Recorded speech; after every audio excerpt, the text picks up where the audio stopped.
The wind screamed across the frozen peaks of the Rocky Mountains like 1,000 angry ghosts. Snow whipped through the air so thick that visibility dropped to barely 10 feet.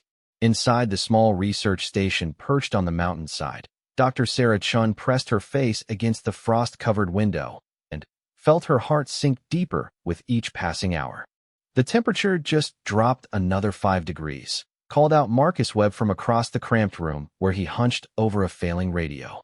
The former Marine-turned-wilderness guide had seen plenty of dangerous weather, but nothing quite like this unexpected blizzard that had trapped them for 3 days now. We're looking at minus 37 degrees Fahrenheit, and that's not counting the wind chill.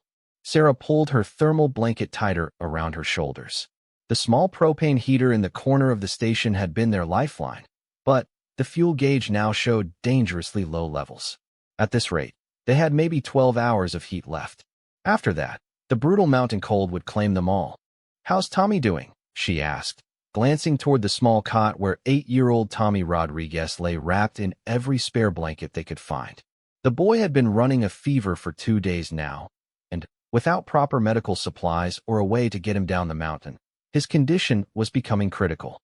Tommy's mother, Elena Rodriguez, sat beside the cot with red-rimmed eyes. She had been hired as the station's cook for the 2-week research expedition studying climate patterns in the high-altitude environment. None of them had expected the weather to turn this deadly this fast. "His fever's getting worse," Elena whispered, her voice barely audible over the howling wind. "He keeps asking when we can go home for Christmas. I don't know what to tell him anymore." Christmas was only 4 days away. They had planned to be back in Denver by now, enjoying warm homes and holiday celebrations with their families. Instead, they were trapped in a nightmare of ice and snow with no way out and no hope of rescue. Marcus tried the radio again, cycling through emergency frequencies. Nothing but static filled the small speaker. The storm had knocked out all communication with the outside world 3 days ago. Even if someone knew they were in trouble, no helicopter could fly in these conditions. No rescue team could reach them through the wall of snow that had buried the access road under 15 feet of white death. Dr. James Morrison, the lead researcher, sat at the small table reviewing their dwindling supplies for the 100th time. The 60-year-old scientist had spent his entire career studying extreme weather patterns, but experiencing them firsthand was an entirely different matter. His methodical mind kept calculating their odds of survival, and the numbers weren't encouraging. "We have enough food for maybe 3 more days if we're careful," he announced quietly. "Water isn't a problem with all this snow, assuming we can keep melting it. But without heat." He didn't need to finish the sentence. Everyone in the room understood the brutal mathematics of survival in sub-zero temperatures. Sarah rubbed her hands together, trying to restore feeling to her fingers. As the team's medical officer, she felt responsible for everyone's health and safety. Tommy's condition worried her most. Children were especially vulnerable to hypothermia and dehydration when running high fevers.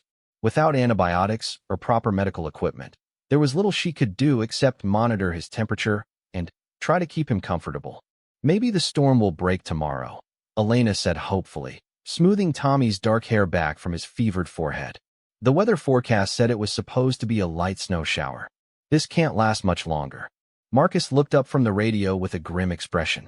"Mountain weather doesn't follow forecasts. I've seen storms like this last for weeks. The only thing we can count on is that it's going to get worse before it gets better." Outside, the wind picked up even more intensity, shaking the small research station until it creaked and groaned like a ship in a storm. Built to withstand normal mountain weather, the structure was being tested beyond its limits. Ice began forming on the inside walls despite their best efforts to maintain heat. Tommy stirred on his cot and opened his eyes. "Mama, when are we going home?" he asked weakly. "I want to see my Christmas tree." Elena fought back tears as she tucked the blankets more securely around her son. "Soon, baby. We just have to wait for the snow to stop." But, privately, she was beginning to lose hope. She had brought Tommy on this trip because the research station's cook had canceled at the last minute, and she needed the money for Christmas presents. The job was supposed to be simple and safe. Just prepare meals for the small research team while they collected data. Now her decision might cost her son his life. Dr. Morrison stood and walked to the window, peering out into the swirling white chaos.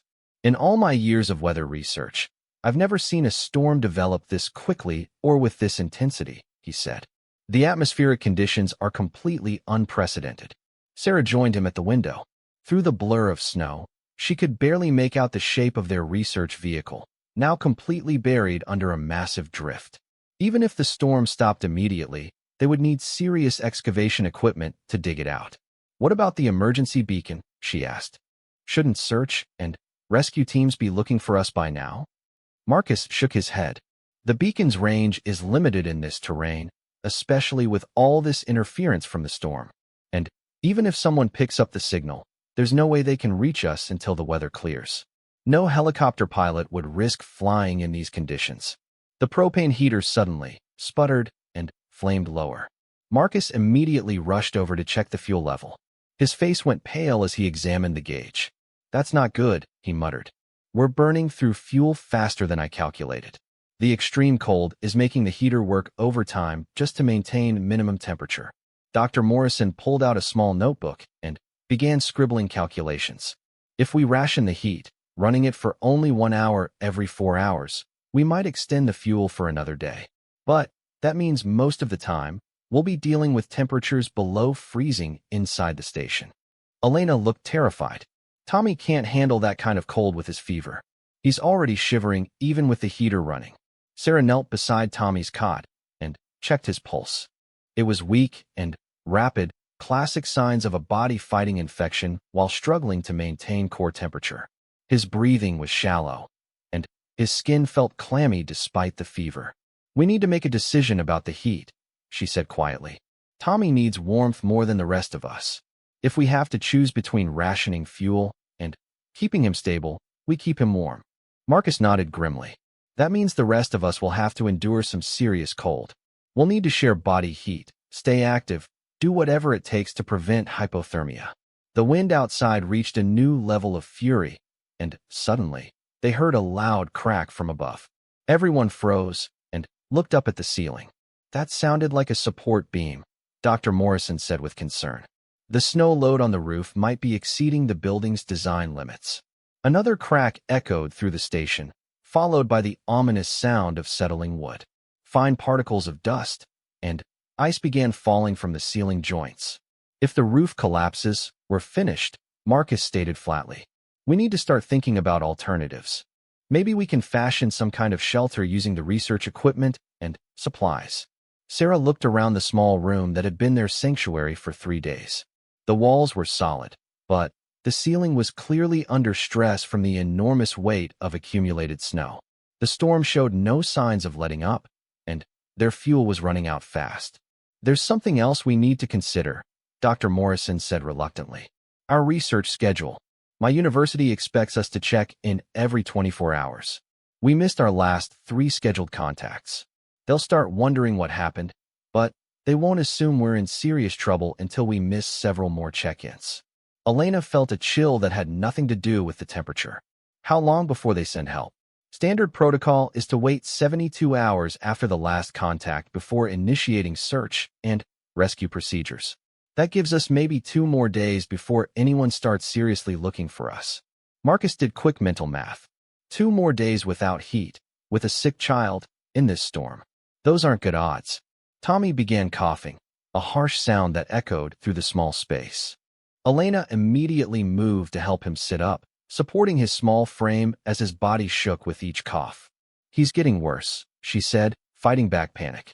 He needs a doctor. He needs a hospital. Sarah checked Tommy's temperature again. It had climbed to 103.2 degrees. In a normal situation, she would recommend immediate emergency care. Here, trapped in a mountain blizzard with no communication and no transportation, her medical training felt useless. We're going to have to try some old-fashioned remedies, she told Elena. Keep him hydrated with small sips of warm water. We'll use snow compresses to try to bring down the fever, and I'll see what medications we have in the first aid kit. The research station's first aid supplies were basic: bandages, antiseptic, pain relievers, and a few prescription medications for common ailments. Nothing that would effectively treat a serious bacterial or viral infection in a child. Dr. Morrison returned to his weather instruments. trying to gather any information about when the storm might end. The barometric pressure readings were unlike anything in his experience. The storm system seemed to be feeding on itself, growing stronger instead of weakening. According to these readings, we're dealing with what meteorologists call a perfect storm, he announced. Multiple weather systems have collided and created a massive low-pressure area. This could continue for days, maybe even a week or more. The temperature inside the station continued to drop despite the heater running at full capacity. Frost was now visible on the interior walls, and their breath came out in small clouds. Marcus began organizing their sleeping arrangements to maximize shared body heat. "We'll all sleep together in the center of the room, away from the walls," he instructed. "Body heat is going to be critical for survival once we lose the propane heat." Elena wrapped Tommy in another blanket and held him close. His fever was making him delirious, and he kept mumbling about wanting to go home for Christmas. Each word broke her heart a little more. "I should never have brought him here," she whispered to Sarah. "I just needed the money, and it seemed like such a safe job. Now my little boy might die because of my decision." Sarah placed a comforting hand on Elena's shoulder. "You couldn't have known this would happen. None of us could have predicted a storm this severe." But, privately, Sarah was beginning to face the possibility that they might not all survive this ordeal. The combination of extreme cold, limited supplies, and Tommy's deteriorating condition created a survival scenario with very narrow margins for error. The propane heater coughed and died. Marcus immediately rushed to check the fuel gauge. Empty. They had burned through their heat source faster than anyone had calculated, and now they were completely at the mercy of the brutal mountain cold. "That's it," he announced quietly. "No more heat. From now on, it's just us against the cold." The temperature inside the station began dropping immediately. Within minutes, everyone could feel the change as the brutal mountain air began claiming their small refuge. Tommy's shivering became more violent, and Elena pulled him even closer, trying to share her body heat with her fevered son. The irony wasn't lost on her. His fever might actually help keep him warm as the temperature plummeted. Dr. Morrison began gathering all their blankets and sleeping bags into the center of the room. "We'll create a group shelter," he said. "Everyone stays together, shares heat, and we take turns staying awake to monitor each other for signs of hypothermia." Marcus pulled out his survival knife and began cutting strips of fabric from extra clothing. "We'll need to insulate the floor better and create wind barriers around our sleeping area." Sarah organized their remaining supplies, calculating how long they could survive on their current rations. The cold would increase their caloric needs, but moving around too much would burn energy they couldn't afford to lose. Outside, the storm continued its relentless assault on the mountain. Snow piled higher around the research station, and the wind continued to hammer the structure with enough force to shake the entire building. "Listen," Elena said suddenly, tilting her head toward the ceiling. The cracking sounds had stopped, but now they could hear a new noise, the steady patter of ice pellets falling inside the station. Marcus looked up and saw small chunks of ice dropping from the ceiling joints. "The roof is starting to fail," he said grimly. "The heat differential between the warm interior and the cold roof is creating ice buildup. Combined with the snow load, it's going to be a problem." Dr. Morrison grabbed his notebook and began sketching emergency shelter plans. "If the roof goes, we'll need to create a smaller heated space using equipment and supplies. It won't be comfortable, but it might keep us alive." Tommy's breathing became more labored, and Elena felt true panic rising in her chest. Her son was fighting a fever with no medicine while the temperature around them continued to drop. She felt completely helpless as she watched his small body struggle against forces beyond her control. "We need a miracle," she whispered to Sarah. "I don't know how much more he can take." Sarah checked Tommy's pulse again and didn't like what she found. His heart rate was becoming irregular, and his skin was taking on a grayish tone that indicated his body was beginning to shut down non-essential functions to preserve core temperature. "Marcus," she called quietly, "we need to make some serious decisions about heat conservation. Tommy's condition is becoming critical." Marcus looked at their situation with the cold assessment of someone trained in survival scenarios. One sick child, for adults, no heat, limited food, and a storm that showed no signs of ending. The mathematics of survival were brutal and unforgiving. "We'll focus all our warming efforts on Tommy," he decided. "The rest of us will have to tough it out, but we can't let that kid's temperature drop any further." Dr. Morrison looked up from his shelter plans. "There's something else we need to discuss. The emergency beacon. Even if search teams can't reach us, we need to make sure they know exactly where we are. If anyone is monitoring emergency frequencies, they need to know our situation is desperate." Marcus moved to the radio equipment and began broadcasting on every emergency channel he could find. His voice echoed through the static as he repeated their coordinates and situation over and over. "Mayday, Mayday. This is Research Station Alpha 7 calling any station. We have 5 people trapped by blizzard conditions at coordinates 40 degrees, 5 minutes north, 105 degrees, 38 minutes west. We have a critically ill child and are running out of supplies. Any station, please respond." Only static answered his calls, but he continued broadcasting, hoping that somewhere out there, someone was listening. The wind outside reached a new level of intensity, and suddenly, the entire station shuddered violently. Everyone froze as they heard the unmistakable sound of metal stress and wood splintering. "The whole structure is compromised," Dr. Morrison said, looking up at the ceiling with growing alarm. "We may need to abandon the station entirely if this continues." Elena hugged Tommy tighter as his small body shook with chills despite his fever. The little boy opened his eyes and looked at his mother with confusion. "Mama, why is it so cold?" he whispered. "Are we still going to have Christmas?" Elena couldn't answer as tears froze on her cheeks. Christmas was 4 days away, but right now, she would trade every holiday for the rest of her life just to get her son to safety. Marcus continued his emergency broadcasts while Sarah worked to stabilize Tommy using every technique she could remember from her medical training.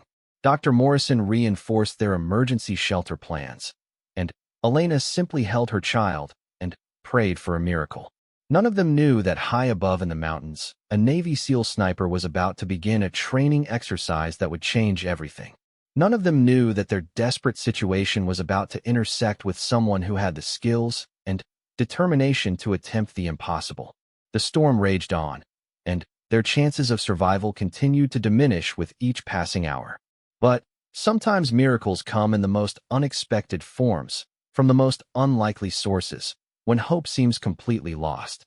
Gunnery Sergeant Jake "Ghost" Patterson adjusted his scope and settled deeper into his sniper position high on the ridge above Copper Mountain. The Navy SEAL had been conducting solo winter warfare training for the past week, testing new equipment and techniques in the extreme conditions of the Colorado Rockies. At 34 years old, Jake had completed more high-altitude missions than almost any other operative in his unit, and the brutal mountain environment felt like home to him. The storm that had been building for 3 days was unlike anything he had experienced in 15 years of military service. Wind speeds were approaching 70 miles per hour, and the snow was falling so thick that visibility dropped to near zero every few minutes.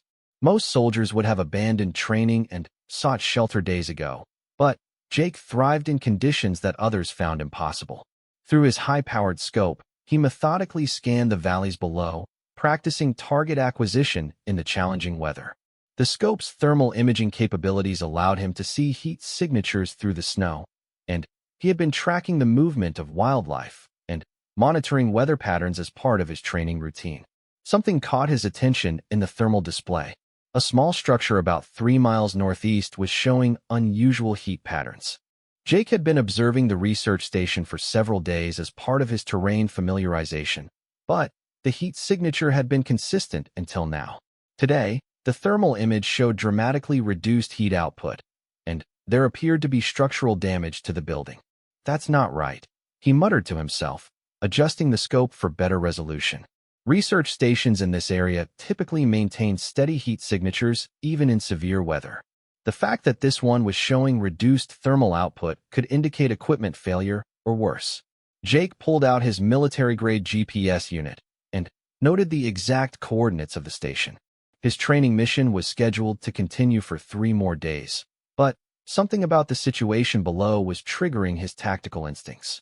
In hostile environments, Heat source anomalies often indicated distress or equipment failure that could mean life or death for personnel. Through his scope, he could see that snow had accumulated around the station far beyond normal levels.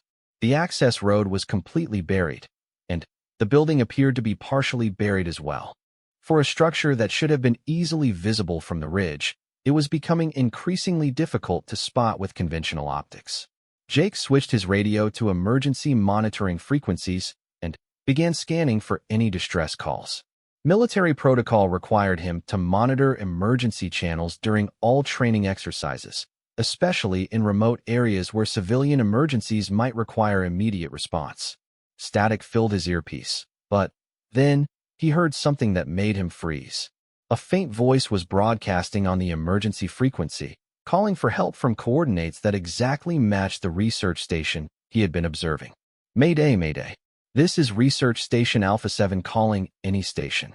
We have 5 people trapped by blizzard conditions. We have a critically ill child and are running out of supplies. Any station, please respond. Jake immediately grabbed his communication equipment and tried to respond, but the storm interference was too severe for his radio to penetrate. The transmission was barely getting through to him, and his own signal wouldn't have the power to reach the station through the atmospheric disturbance. He pulled out his tactical notebook and began analyzing the situation. 5 people trapped, including a sick child. No heat signature indicated they had lost power or fuel.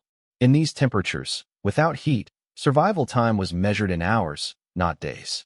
The storm was showing no signs of letting up, and no conventional rescue operation could reach them through the buried access roads. Jake studied the topography between his position and the research station. 3 miles of extremely dangerous terrain made treacherous by the storm. Steep ravines, exposed ridges, and areas prone to avalanche activity. Even for someone with his training, attempting to reach the station would be close to suicidal. But Jake had not survived dozens of impossible missions by choosing the safe path. His SEAL training had prepared him for exactly this type of scenario, an emergency rescue in impossible conditions where conventional help was unavailable. He began calculating travel time and supply requirements. With his advanced winter survival gear and mountaineering equipment, he could potentially reach the station in 4 to 6 hours depending on conditions. But getting there was only half the problem. Getting 5 people, including a sick child, back to safety would require resources he didn't have. Jake tried his radio again, this time switching to military frequencies to contact his base command. If he could reach his unit, they might be able to coordinate helicopter support or ground rescue operations. But, again, the storm interference made communication impossible. The voice from the research station continued broadcasting its desperate plea for help. Jake could hear the strain and fear in the caller's voice, and something about the tone reminded him of his own squad calling for extraction during a mission in Afghanistan where everything had gone wrong. Mayday, Mayday. This is Research Station Alpha 7. Our heat source has failed completely. We have a child with high fever who is becoming critically ill. If anyone can hear this transmission, we are at coordinates 40 degrees, 5 minutes north, 105 degrees, 38 minutes west. Please, if anyone is listening, we need immediate help. Jake made his decision. Military protocol in emergency situations was clear: save lives first, worry about procedures later. He began stripping down his equipment to essential survival and rescue gear only. Every ounce of weight would matter during the dangerous trek through the storm. His survival kit included advanced cold weather gear rated for temperatures far below what they were experiencing. Military-grade emergency medical supplies, high-energy food rations, water purification tablets, and emergency shelter materials.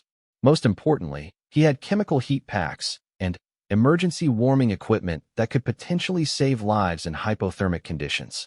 Jake also carried climbing gear designed for special operations in mountainous terrain.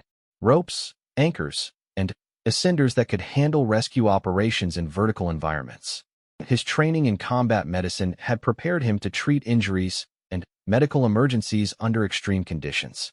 But the most valuable tool he carried was his own training and experience. Jake had completed survival courses in environments ranging from Arctic Alaska to desert Iraq. He had performed rescues under enemy fire evacuated wounded soldiers from impossible positions, and operated alone behind enemy lines for weeks at a time. The storm continued to build in intensity as Jake prepared for what might be the most dangerous mission of his career. Wind speeds were increasing, and the temperature was dropping even further. According to his instruments, they were looking at sustained winds of 75 miles per hour with gusts over 90. The wind chill was approaching minus 60 degrees Fahrenheit. Jake secured his equipment and checked his weapons. Even though this was a rescue mission, mountain environments contained plenty of natural hazards that required defensive capabilities. Bears, mountain lions, and other wildlife became more dangerous and unpredictable during severe weather events. He pulled out his topographical maps and planned the safest route to the research station. The direct path was too exposed to avalanche risk and wind exposure.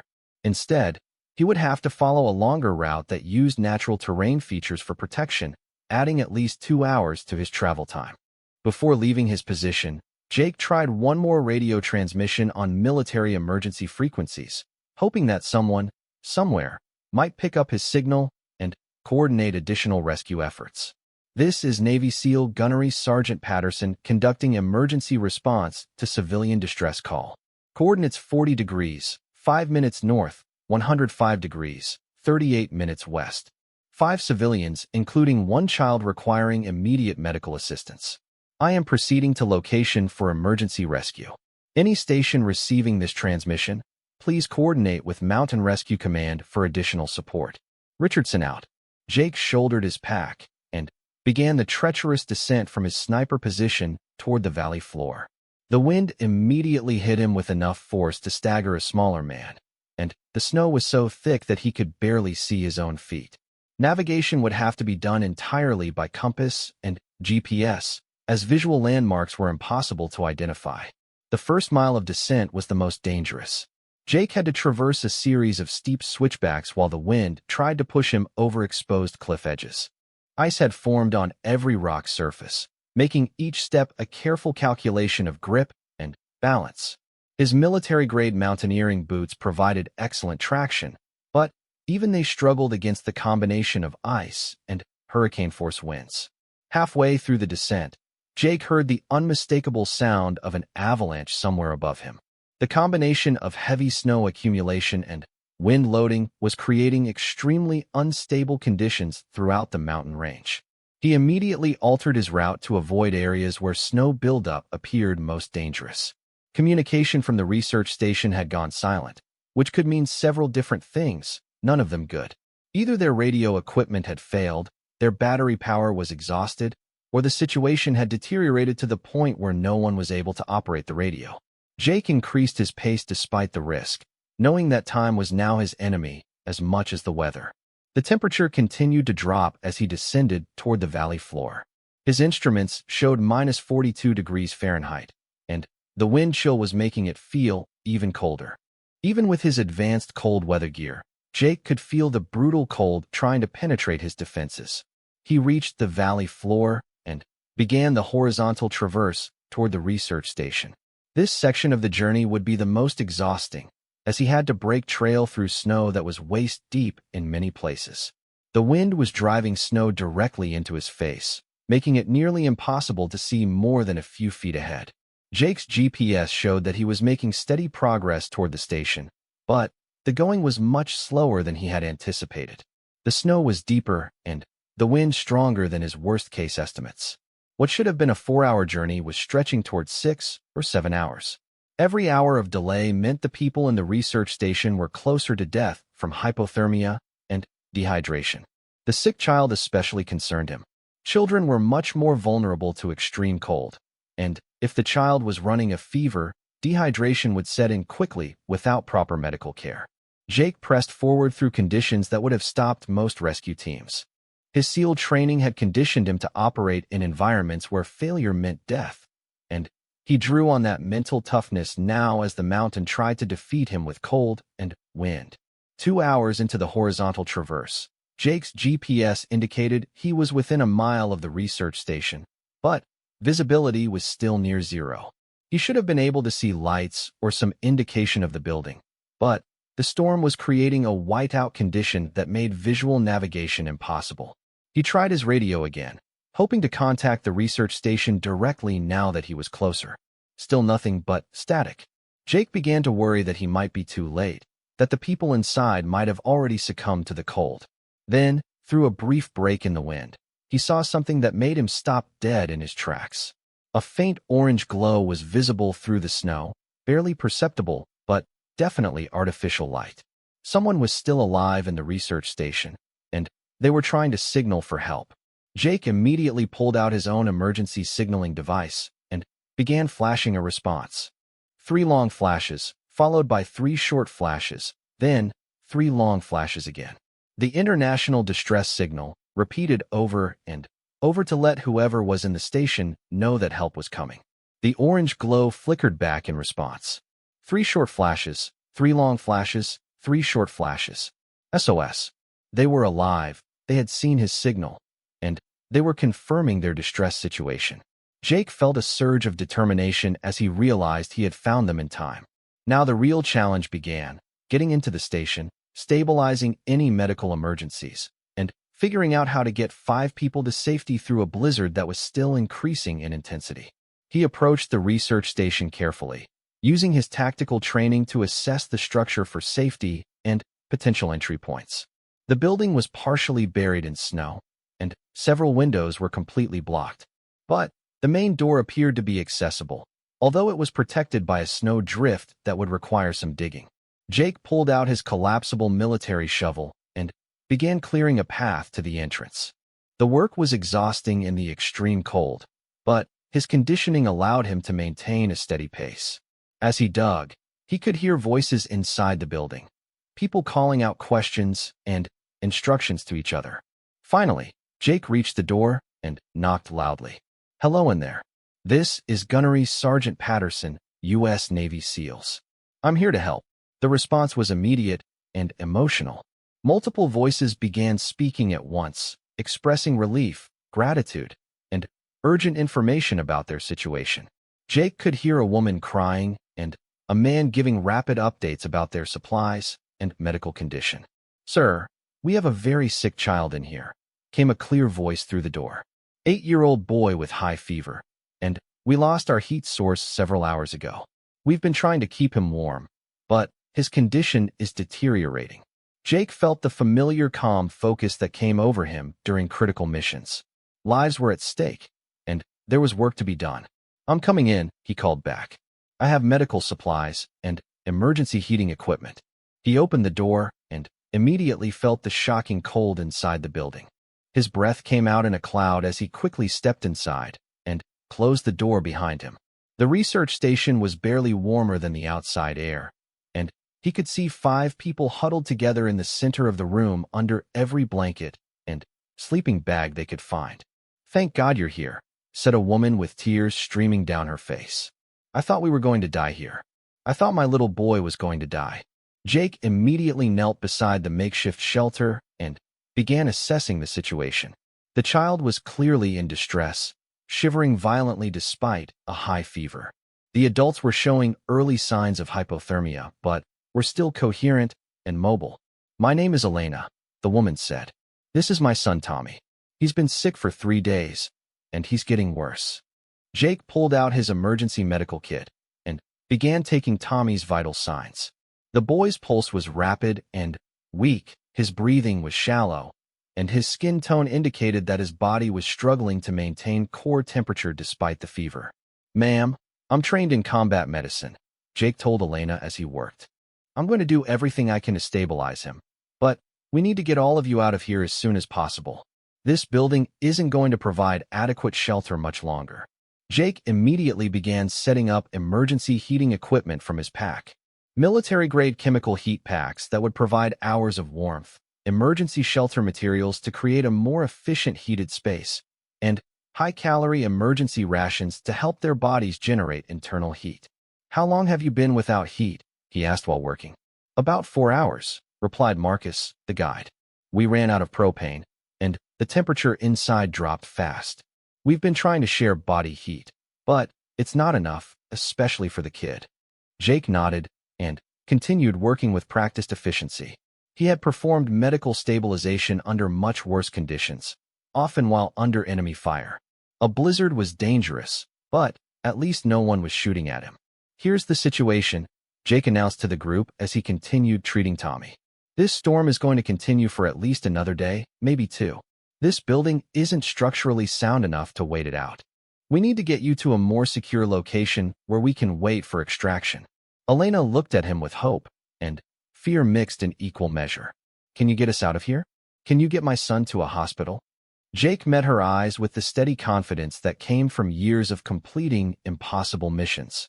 "Ma'am, that's exactly what I'm here to do.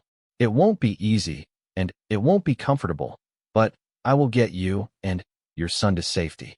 That's a promise." Outside, the storm continued to rage with unrelenting fury, but for the first time in days, the people trapped in the research station had reason to hope. A Navy SEAL had found them against all odds, and now their survival depended on his ability to do what others would consider impossible. Jake worked with focused intensity as he stabilized Tommy's condition using every tool in his military medical kit. The 8-year-old boy was fighting a dangerous combination of high fever and hypothermia that required immediate intervention. Jake administered children's fever reducer from his supplies and wrapped Tommy in advanced military warming blankets designed to retain body heat even in extreme conditions. "His temperature is starting to come down," Jake reported to Elena after 20 minutes of intensive care. "But we need to get him to proper medical facilities as soon as possible. His body is working too hard to fight both the infection and the cold." Elena held her son close as Jake continued his assessment of all 5 survivors. Dr. Morrison had early-stage frostbite on his fingers, and Sarah was showing signs of mild hypothermia, but everyone was stable enough to travel if necessary. "What's our evacuation plan?" asked Marcus, who had been impressed by Jake's calm professionalism under extreme pressure. "The access road is buried under 15 feet of snow, and no helicopter can fly in these conditions." Jake pulled out his topographical maps and spread them on the small table. "We're not using conventional evacuation routes," he explained. "There's an old mining trail that leads to a ranger station about 8 miles from here. The trail follows protected valleys that should give us some shelter from the wind. The ranger station has better structural integrity and communication equipment." Dr. Morrison looked at the map with concern. 8 miles in this storm with a sick child? That's a long way in these conditions. "It's our best option," Jake replied. "This research station won't survive another day of this storm. The roof is already failing, and we're not equipped for long-term survival here. The ranger station has backup power, better heating systems, and, most importantly, it's on the primary search and rescue communication network." Jake began organizing their evacuation supplies with military precision. He distributed emergency rations, water purification tablets, and chemical heat packs to each person. His own pack contained additional medical supplies and survival equipment that could mean the difference between life and death during the journey. "We'll travel in single file with Tommy and Elena in the middle of the group," Jake explained. "I'll break trail in front, Marcus will bring up the rear, and everyone stays within arm's reach of the person in front of them. If anyone falls behind or gets separated in this visibility, we might not be able to find them again." Elena looked terrified at the prospect of taking her sick son out into the blizzard. What if Tommy can't make the whole journey? What if he gets worse during the trip? Jake knelt beside Elena and spoke with quiet confidence. "Ma'am, I've carried wounded soldiers much farther than 8 miles in worse conditions than this. If Tommy can't walk, I'll carry him. If he needs medical attention during the trip, I'll provide it. But staying here means certain death for all of us." Outside, the storm continued its relentless assault on the mountain. Wind speeds were now consistently over 80 miles per hour, and the snow was falling so thick that the world beyond the windows had completely disappeared. The research station creaked and groaned under the enormous weight of accumulated snow on the roof. Jake tried his radio one more time before they departed, hoping to establish contact with search and rescue teams who might be monitoring emergency frequencies. Still nothing but static, but he continued broadcasting their evacuation plan in case someone was listening. Any station, This is Navy SEAL Gunnery Sergeant Patterson with 5 civilian evacuees from Research Station Alpha 7. We are proceeding on foot to Ranger Station Delta 9 via the old mining trail. Estimated arrival time 6 to 8 hours depending on conditions. We have one critical medical case requiring immediate hospital transport upon arrival. Any station receiving this transmission, please coordinate with Mountain Rescue Command. Jake shouldered his pack and checked everyone's emergency equipment one final time. Each person carried survival supplies, emergency signaling devices, and enough food and water for the journey. Most importantly, everyone understood the evacuation plan and emergency procedures. Remember, this is about steady progress, not speed, Jake instructed. We maintain formation, we help each other, and we don't take unnecessary risks. Survival depends on everyone working together. Jake opened the door and immediately felt the full fury of the mountain storm. The wind hit him like a physical blow, and snow driven at hurricane speed stung his face even through his protective gear. Visibility was essentially zero, and the cold was so intense that exposed skin would freeze in minutes. "Stay close," he shouted over the wind as the group prepared to leave their inadequate shelter. "Follow my footsteps exactly." Elena wrapped Tommy in every warm layer they could find and lifted him in her arms. The boy was conscious but weak, and Elena knew that the next few hours would test both their limits of endurance. Jake began breaking trail through snow that was now chest-deep in many places. His military conditioning allowed him to maintain a steady pace even while expending enormous energy to clear a path for the others. Behind him, Elena struggled with Tommy's weight while trying to follow in Jake's footsteps. The first hour of travel was the most difficult as everyone adjusted to the extreme conditions. The wind tried to knock them over with every step, and the snow made walking exhausting. But Jake's steady leadership and constant encouragement kept the group moving forward when stopping would have meant death. Tommy's fever had broken thanks to Jake's medical intervention, but he was still very weak. Elena carried him for the first 2 hours, but her strength was failing rapidly. Without being asked, Jake simply reached back and took the boy in his arms, carrying Tommy while continuing to break trail through the deep snow. "How much farther?" Elena asked during a brief rest in the shelter of some pine trees. Jake checked his GPS and calculated their progress. "We're making good time despite the conditions. About 5 more miles to go. The hardest part is behind us." But even as he spoke, Jake noticed that the wind was getting stronger, and the snow was falling even heavier. The storm was still building in intensity rather than weakening. Weather conditions that should have been impossible were becoming even more extreme. Dr. Morrison was struggling more than the others. At 60 years old, he didn't have the physical conditioning for this type of extreme survival situation.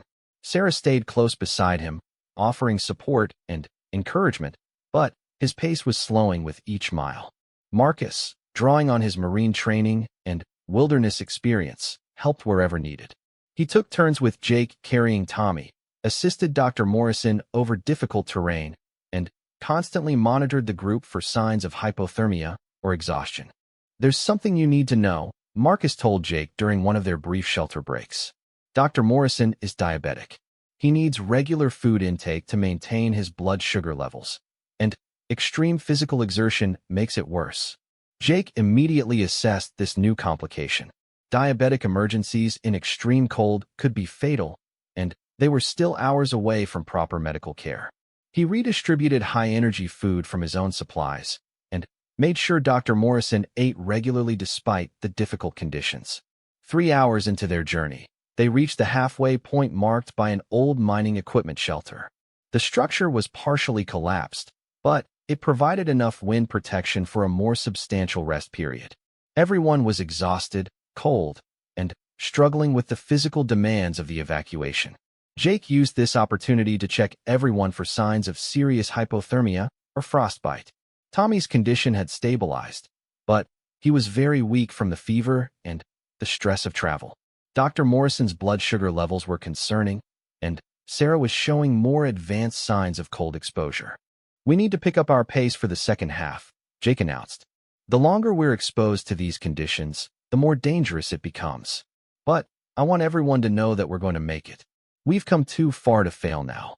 Elena looked at Jake with gratitude and determination. You saved my son's life back at the research station. I don't know how to thank you. Getting everyone to safety is all the thanks I need, Jake replied. That's what we do. The second half of their journey took them through more challenging terrain. The mining trail climbed over several ridges where wind exposure was extreme. Jake had to constantly adjust their route to find the best protection while still making progress toward their destination. During one particularly difficult section, Dr. Morrison collapsed in the snow. His blood sugar levels had dropped dangerously low despite Jake's efforts to maintain his nutrition. Jake immediately administered emergency glucose from his medical kit, while Marcus and Sarah worked to keep the older man warm. I can't go any farther, Dr. Morrison said weakly. Leave me here and get the others to safety. That's not how this works, Doc, Jake replied firmly. Nobody gets left behind. That's a promise I made, and it's a promise I keep. Jake organized an emergency shelter using materials from his pack and got Dr. Morrison stabilized with warming packs and additional glucose supplements. The delay cost them precious time, but Jake's medical training allowed him to get Dr. Morrison back on his feet and able to continue. The final 2 miles to the ranger station were the most challenging of the entire journey. The storm had continued to intensify, and everyone was operating at the limits of their physical endurance. But Jake's leadership and constant encouragement kept the group moving when stopping would have meant death for all of them. Tommy had been unconscious for the last hour, carried by Jake through conditions that would have defeated most rescue teams. Elena struggled to keep up, but her determination to save her son kept her moving forward when her body wanted to quit. Just as complete exhaustion was about to force them to stop, Jake spotted the dim outline of the ranger station through the blowing snow. The building was partially buried like the research station had been, but it was clearly more substantial and better constructed for severe weather conditions. There it is, Jake shouted over the wind. 500 more yards. The group summoned their last reserves of strength and pushed through the final stretch of deep snow between them and safety. Jake used his shovel to clear access to the ranger station's main door while the others huddled together against the building's protective wall. The ranger station was locked, but Jake's military training included techniques for emergency access during life-threatening situations. Within minutes, he had the door open and was ushering everyone inside to warmth and proper shelter. The ranger station had backup power and a functioning heating system. More importantly, it had professional-grade emergency communication equipment that could reach search and rescue teams even in the extreme storm conditions. Jake immediately went to work on the radio equipment while Sarah and Marcus got everyone settled and warm. Tommy's condition was stable but still required hospital care and Dr. Morrison needed immediate attention for his diabetic complications. Mayday, Mayday.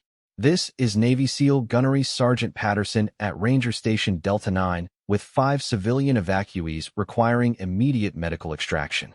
We have a pediatric case with fever complications and an adult diabetic emergency.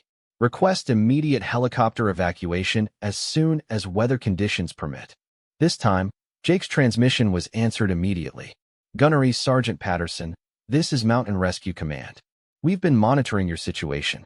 Weather forecast shows the storm breaking within the next 6 hours.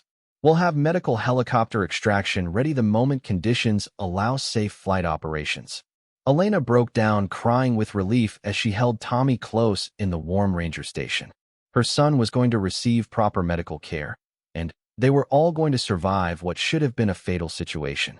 Jake continued coordinating with Rescue Command while providing ongoing medical care for Tommy and Dr. Morrison. His training and equipment had made the difference between life and death for 5 people who had been given up for lost in the worst mountain storm in decades. 6 hours later, as the storm finally began to weaken, the sound of helicopter rotors echoed through the mountains. The medical evacuation team arrived to find 5 survivors in stable condition, thanks to a Navy SEAL sniper who had spotted their signal and accomplished what others would have considered impossible. Tommy was rushed to the hospital where doctors confirmed that Jake's emergency medical care had prevented serious complications from his fever and hypothermia. Dr. Morrison received treatment for his diabetic emergency and made a full recovery. Elena, Sarah, and Marcus all recovered completely from their cold exposure. 3 days later, on Christmas Eve, Tommy was released from the hospital and went home to the Christmas tree he had been dreaming about during those terrible days trapped in the research station. His mother could barely find words to express her gratitude to the Navy SEAL who had risked his own life to save her son. Jake returned to his unit and filed his mission report with characteristic understatement. To him, it had just been another day doing what he was trained to do, save lives and complete the mission regardless of the obstacles. But for Elena Rodriguez and her son Tommy, it was the Christmas miracle that gave them back their lives and their future. Every Christmas afterward, they would remember the Navy SEAL sniper who had spotted their signal through impossible conditions and refused to let them die in the cold before Christmas. The story spread through the military and civilian communities as an example of what one person with the right training and determination could accomplish when lives hung in the balance. Jake never sought recognition for the rescue, but his actions that day embodied the SEAL motto. The only easy day was yesterday. For Tommy, Dr. Morrison, Sarah, Elena, and Marcus, Christmas would forever mean not just celebration and joy, but also the memory of a Navy SEAL who had appeared out of a blizzard when all hope was lost and carried them to safety through sheer force of will and professional skill. Sometimes the difference between life and death comes down to one person willing to risk everything to save others. In the worst mountain storm in Colorado history, that person was Gunnery Sergeant Jake Patterson, who spotted a signal through the snow and refused to let 5 people die on his watch.